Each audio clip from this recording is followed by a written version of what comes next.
नमस्कार बंधुओं। इससे पहले मैंने आपको 1935 ईस्वी के भारत सरकार अधिनियम के बारे में एक विस्तृत जानकारी आपको दी थी कि उसकी पृष्ठभूमि क्या थी, उसके प्रमुख प्रावधान क्या थे और उसमें क्या क्या खास बातें थीं, ये बताया गया था। उसकी विशेषताएं आपको बताई थी। लेकिन आज जो हम आपको बताने जा रहे हैं वो ये बताने जा रहे हैं कि आखिर 1935 ईस्वी का जो अधिनियम लागू किया गया उसके आधार पर कौन कौन से प्रमुख परिवर्तन हुए, तो वो चेंजेस क्या थे, इसकी जानकारी आपको हम दे रहे हैं जो बहुत ही महत्वपूर्ण है। तो सबसे पहले देखेंगे कि संघात्मक व्यवस्था लागू की गई। जो भी अभी तक भारत में व्यवस्था चली आ रही थी ब्रिटिश भारत के अंतर्गत, वो व्यवस्था बहुत संतुलित व्यवस्था नहीं थी। समय समय पर उसमें परिवर्तन होते रहे और एक कोई निश्चित ढांचा तैयार नहीं हो पाया था। लेकिन 1935 ईस्वी के इस अधिनियम के द्वारा प्रयास किया गया कि एक भारतीय संघ बनाया जाए। तो संघात्मक व्यवस्था की बात की गई जिसमें बहुत सारी राजनीतिक इकाइयां हो और उनके ऊपर एक केंद्र सरकार हो जो शासन चलाए। तो यहाँ पर प्रयास किया गया था। तो यहाँ ब्रिटिश भारत के जो प्रांत थे उनको और जो देसी रियासतें थीं भारत की, उनको मिलाने का प्रयास किया गया था। तो यहाँ संघ की स्थापना तो हुई, लेकिन ये पूरी तरह से अखिल भारतीय संघ नहीं बन पाया था क्योंकि सभी देसी रियासतों ने इसमें शामिल होने से इनकार कर दिया था। कुछ देसी रियासतें ही थीं जो शामिल हुई थीं, अन्य बहुत सी रियासतें थीं जो इसमें शामिल नहीं हुई थीं। तो जिसके कारण से क्या हुआ कि ये जो ब्रिटिश भारत का जो क्षेत्र था वो बहुत ज़्यादा विस्तृत नहीं हो पाया, जिसके कारण से अखिल भारतीय संघ तो नहीं बन पाया, लेकिन फिर भी 11 प्रांतों और 6 कमिश्नरेट को मिला करके एक संघ की व्यवस्था की गई थी। एक फेडरल बनाया गया था और उसके आधार पर यूनियन सिस्टम लागू किया गया था। तो ये संघात्मक व्यवस्था आप समझ गए होंगे। दूसरी जो बात थी वो थी केंद्र में द्वैध शासन व्यवस्था। केंद्र में द्वैध शासन व्यवस्था लागू की गई थी सेंट्रल गवर्नमेंट में। इसमें सबसे पहले तो ये किया गया था कि जो कानून निर्माण संबंधी विषय थे वो निर्धारित कर दिए गए थे। 3 अनुसूचियां बनाई गई थी, 3 सूचियां बनाई गई थी और 10 अनुसूचियां बनाई गई थी। तो 3 सूचियों में पहली सूची थी संघ सूची, दूसरी थी प्रांतीय सूची और तीसरी थी संवर्ती सूची। अब संघ सूची पर कानून बनाने का अधिकार केंद्र सरकार को दिया गया, प्रांतीय सूची पर प्रांत सरकार को दिया गया, प्रांतीय सरकारों को, और जो संवर्ती सूची थी उसमें दोनों सरकारों को दिया गया था। लेकिन यहाँ पर महत्वपूर्ण बात क्या थी? महत्वपूर्ण बात ये थी कि केंद्र सरकार की जो संघ सूची थी उसमें जो 59 विषय रखे गए थे वो विषय 2 भागों में विभाजित कर दिए गए थे। एक विषय थे आरक्षित विषय जो रिजर्व थे और दूसरे थे हस्तांतरित, और इसीलिए ये द्वैध शासन व्यवस्था बनी। 2 प्रकार की शासन व्यवस्था बनी। जो रिजर्व विषय थे, जो आरक्षित विषय थे, उन पर जो है कानून बनाने का अधिकार और निर्णय लेने का अधिकार गवर्नर जनरल और उसकी सलाहकार परिषद को था।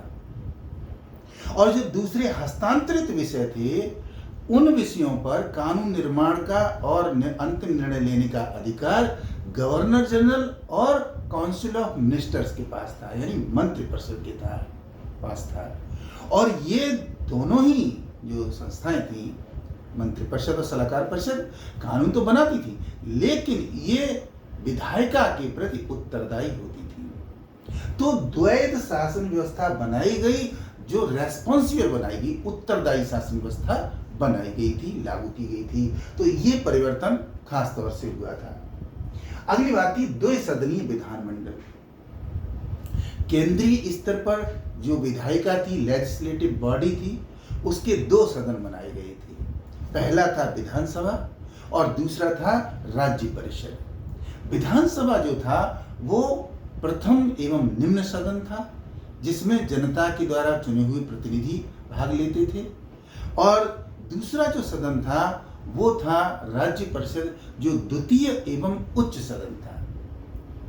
इसमें ये स्थायी सदन था, ये कभी भंग नहीं होता था और इसके जो सदस्य थे वो प्रति दूसरे वर्ष बदलते रहते थे, 1/3 सदस्य, जिसके आधार पर यह कहा जा सकता है कि इसके सदस्यों का कार्यकाल, राज्य परिषद के सदस्यों का कार्यकाल जो है वो 6 वर्ष था, क्योंकि प्रत्येक दूसरे वर्ष 1/3 सदस्य बदलते रहते थे। लेकिन सदन का जो कार्यकाल था वो निश्चित नहीं था, वो स्थायी था, सदन था। तो इस तरीके से 2 सदन बनाए गए थे, जिस तरीके से ब्रिटेन के अंदर 2 सदन थे, House of Lords and House of Commons. तो हाउस ऑफ कॉमन्स जो था वो प्रतिनिधियों का सदन जैसे वहां पर होता है, और हाउस ऑफ लॉर्ड्स जो है वो अलग तरीके की स्थायी सदस्य उसमें होते हैं, तरह तरह के लॉर्ड उसमें शामिल होते हैं। तो उस वही लगभग पैटर्न अपनाया गया था भारत में। अगली बात करेंगे संघीय न्यायालय। एक फेडरल कोर्ट बनाया गया जो दिल्ली में स्थापित किया गया था, और ये माना गया कि भारत के अंदर जो भी मुकदमे हैं, मुद्दे हैं, चाहे वो किसी तरीके का डिस्प्यूट है, तो उसको निपटाने के लिए ये न्यायालय बनाया गया था। इस न्यायालय में एक मुख्य न्यायाधीश होता था और 6 अन्य न्यायाधीशों की व्यवस्था की गई थी। पहली बार जो है मिस्टर गवर्निंग जो थे वो एक अंग्रेज थे जो प्रथम मुख्य न्यायाधीश बने थे। और यहाँ पर महत्वपूर्ण बात जानने वाली ये है कि 2 भारतीयों को भी न्यायाधीश बनाया गया था, न्यायमूर्ति जैकब और न्यायमूर्ति सुल्तान। ये 2 व्यक्ति थे जिनको कि संघीय न्यायालय का सदस्य बनाया गया था। तो ये पहली बार ये परिवर्तन हुआ था। इसके बाद अगली बात करेंगे भारतीय परिषद की।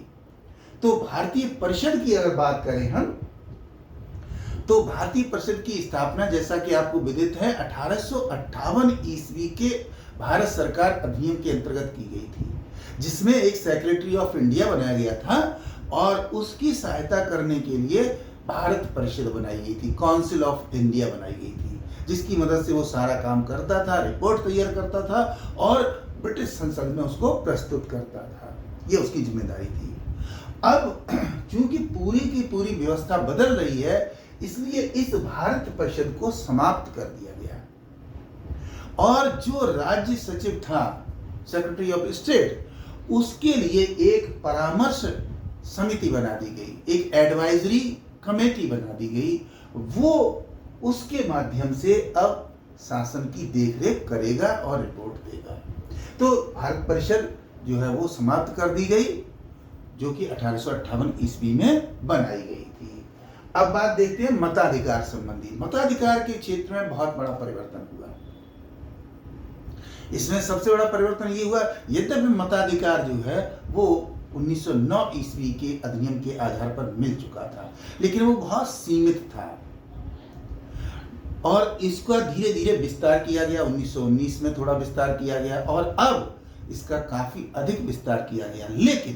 लेकिन फिर भी यहाँ पर एक बात रख दी गई थी, वो ये था कि सभी लोग वोट नहीं डाल सकते थे, सभी लोग मताधिकार में भाग नहीं ले सकते थे, बल्कि केवल राजस्व के आधार पर एक राजस्व निर्धारित कर दिया गया था कि इतना राजस्व प्रदान करने वाले लोग ही मताधिकार में शामिल होंगे और कुछ विशिष्ट लोगों को शामिल किया गया था। ये केवल सरकार निर्धारित करती थी कि कौन से लोग वोट डाल सकेंगे, मताधिकार का उपयोग कर सकेंगे।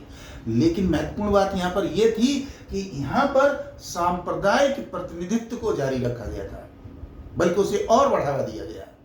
सांप्रदायिक प्रतिनिधित्व के आधार पर मुस्लिम क्षेत्र अलग कर दिए गए थे और पूना पैक्ट के आधार पर हरिजनों को जो संरक्षण प्राप्त हुआ था, उसके आधार पर हरिजनों के लिए भी क्षेत्र निर्धारित कर दिए गए थे, रिजर्व कर दिए गए थे, आरक्षित कर दिए गए थे। तो मताधिकार का इस तरीके से उपयोग करने का अधिकार दिया गया था।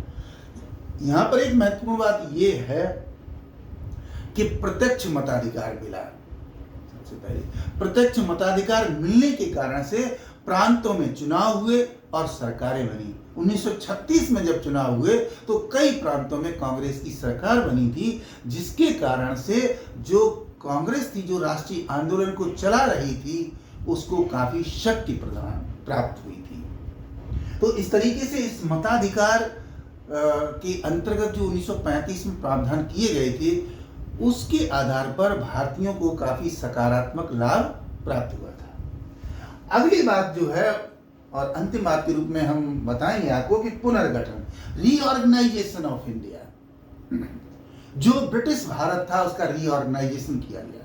इसमें 2-3 कदम उठाए गए थे ब्रिटिश सरकार के द्वारा। पहला कदम था बर्मा को भारत से अलग कर दिया गया। बर्मा एक अलग स्टेट बनाया गया, एक अलग कंट्री के रूप में कंसीडर किया गया, भारत से उसको अलग कर दिया गया। दूसरा जो प्रमुख कदम उठाया था वो था अदन, जो कि पाकिस्तान के, जो वर्तमान पाकिस्तान है उसके एकदम पश्चिमी इलाके में, जो फारस की खाड़ी के साथ मिलता है, वो इलाका जो है वो भी भारत से अलग कर दिया गया था। तीसरी जो महत्वपूर्ण बात थी वो थी कि सिंध और उड़ीसा, बंबई प्रेसिडेंसी से सिंध को अलग कर दिया गया था, उसको अलग प्रांत बना दिया गया था, और बिहार से उड़ीसा को अलग कर दिया गया था।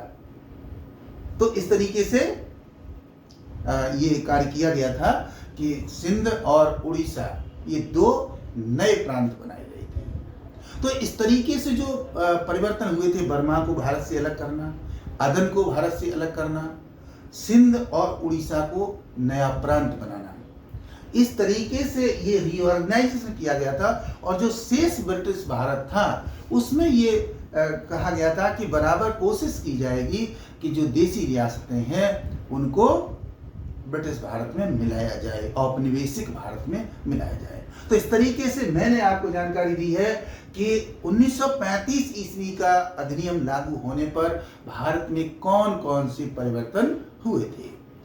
उम्मीद करता हूं जानकारी आपको अच्छी लगी होगी। अगर जानकारी अच्छी लगी है तो वीडियो को लाइक और शेयर करना मत भूलिएगा, और निरंतर अध्ययन करते रहिए, आगे बढ़ते रहिए। Good luck, thank you very much.